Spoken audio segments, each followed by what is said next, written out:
Chief Executive Steve Brown revealed that Jones listed what he felt needed to be improved and changed. After England's worst Six Nations finish in 31 years, the RFU were satisfied with Eddie Jones' review of the Six Nations performance. Getty. The Rugby Football Union is not concerned with England's dismal showing in the recent Six Nations, after insisting that the fifth-place finish is part of the journey towards winning the Rugby World Cup next year, its chief executive said on Thursday. Having completed the review into England's worst finish in the tournament in 31 years, RFU chief executive Steve Brown revealed that Jones listed the areas of concern that lead to the 3 defeats against Scotland, France and Ireland, and addressed how they can be rectified ahead of next year's global gathering in Japan. Jones conducted a full review into his side's Six Nations failure last month and presented the findings to the RFU's board as well as its professional game board (PGB), with both ultimately satisfied that measures are being taken to prevent such a disastrous run of results happening next year when it matters most. Eddie presented to the board and the PGB his review of the Six Nations and described the things that he felt needed to be improved and changed in his plan going forward. Brown said, "I took a great deal of confidence from those plans in how we can reignite the success we had until recently, and then looking ahead to the 2019 Rugby World Cup. We have a good plan in place and the opportunity to do well in 2019. I won't go into all the details of that, but Jones, looked at a range of options and looked back at some history as well. It was a sensible evaluation of practical on-the-pitch type things that you'd expect, and it's part of the journey of getting ready for the World Cup.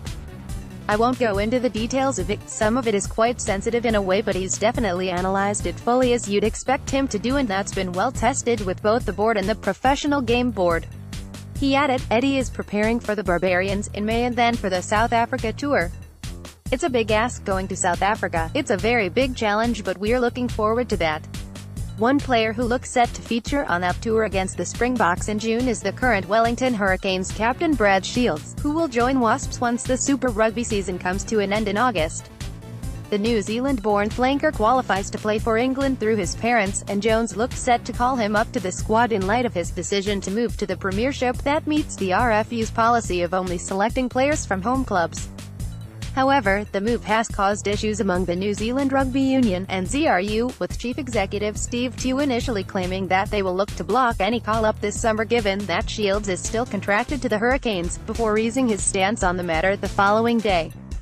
Shields qualifies to play for England through his parents, Getty. Shields has been tipped to represent the All Blacks after rising through the ranks in New Zealand, but after missing out numerous times on selection for the senior squad, Shields is set to turn his back on Steve Hansen's side and pledge his allegiance to England.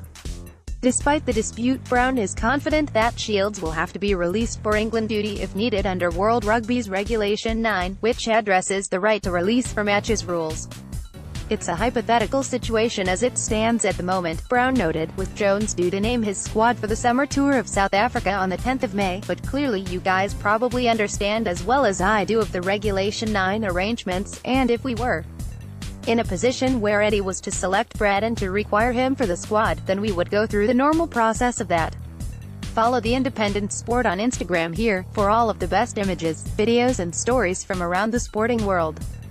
Reuse content. We use cookies to enhance your visit to our site and to bring you advertisements that might interest you. Read our privacy and cookie policies to find